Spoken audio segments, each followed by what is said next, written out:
My name's Leslie Meis, and I am the owner-operator of the Bodywork Guru, which is a holistic wellness practice, and I focus on rehabilitation.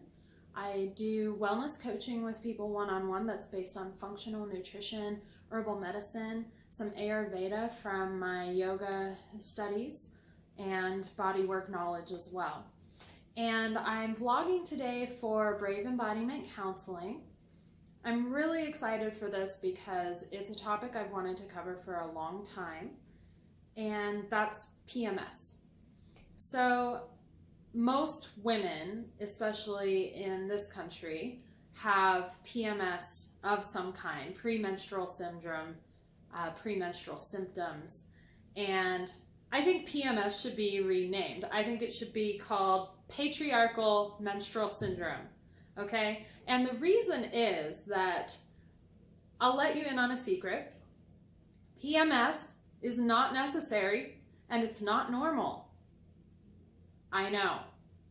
I'm gonna say that again. PMS is not necessary or normal.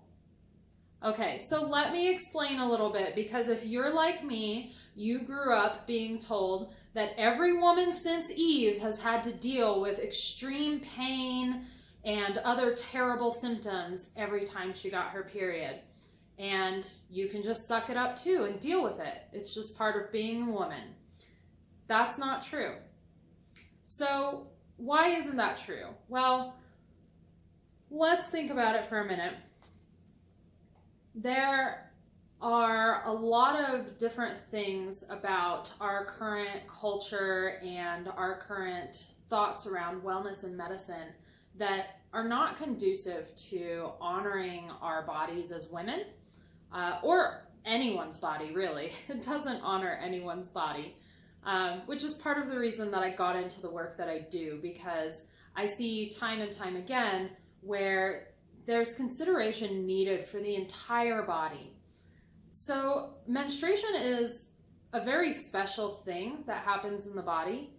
You could call it a miracle, you could call it divine, whatever you want to call it. It's definitely something beyond, you know, just our day-to-day stuff. It's a very special thing that our bodies do that we still, you know, don't really understand how and why we have this whole magical way of creating life, right?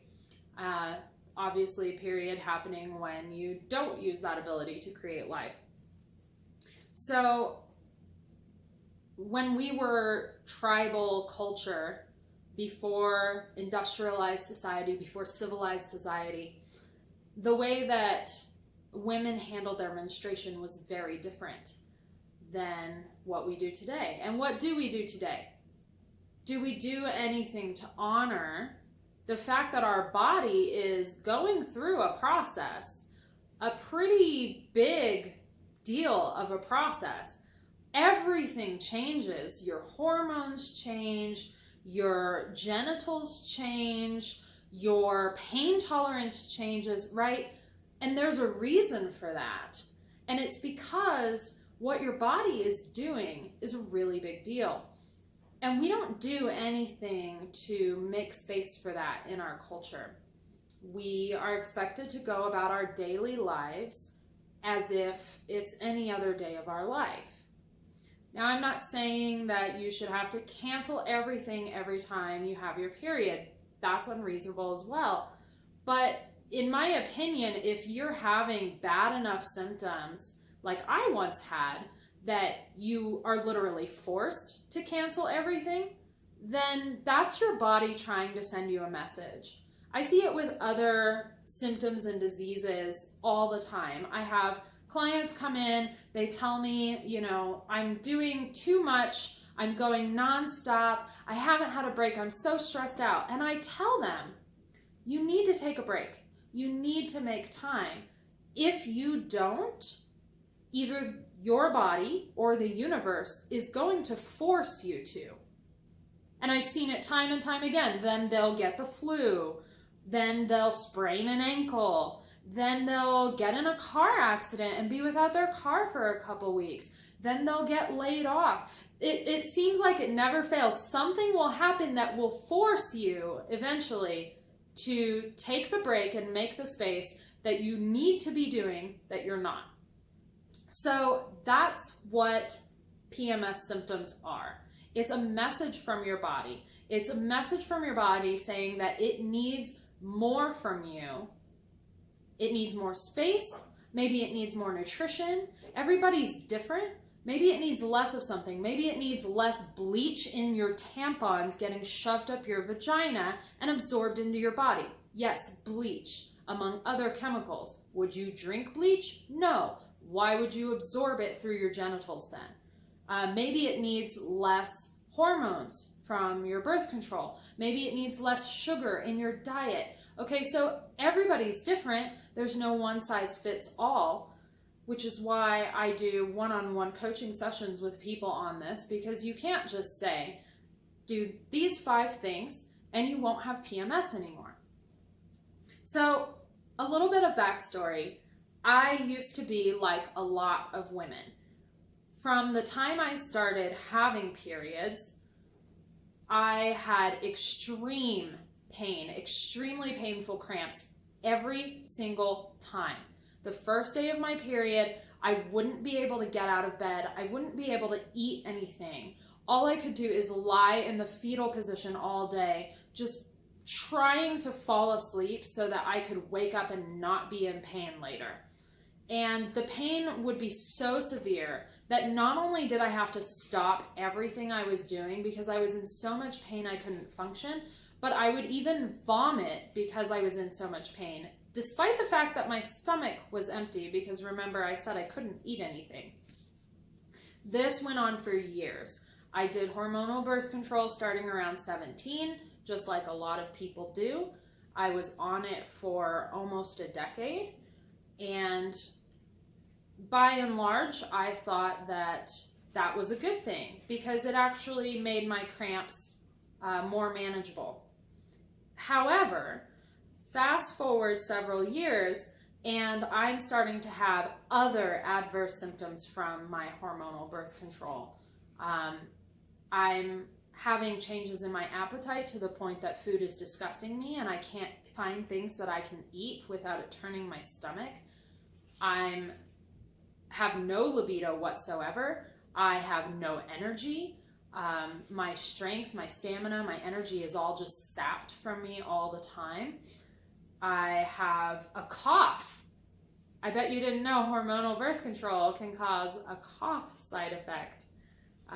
The list goes on. I had an entire list of symptoms to the point when I had looked up the side effects of my birth control.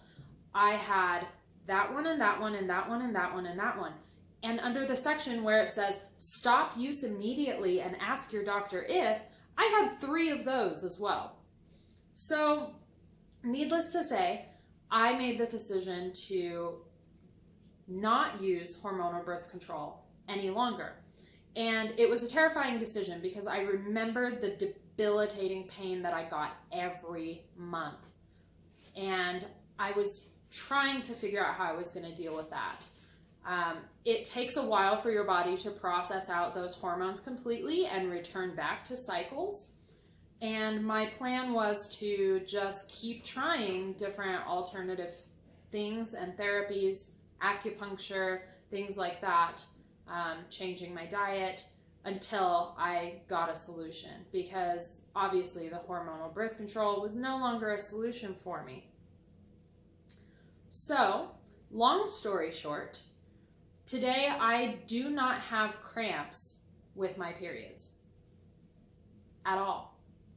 I went from falling on the floor, writhing in pain every month to having no cramps at all. And by and large, I don't experience a lot of symptoms from my hormonal changes.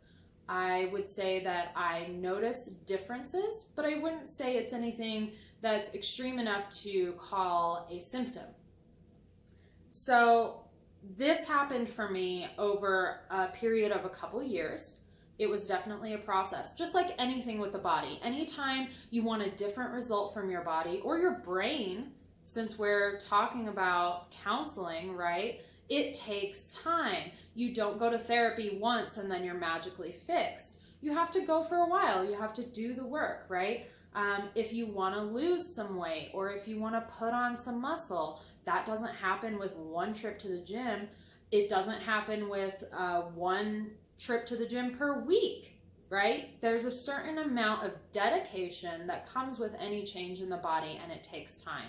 So my own personal process took a couple of years. Part of that was delayed because I was coming off of hormonal birth control. My body had to get rid of that first so that it could actually return to having a normal cycle, and that took several months. And then I had to see what my normal cycle was going to do once it got back in the swing of things. And I did have those debilitating cramps again.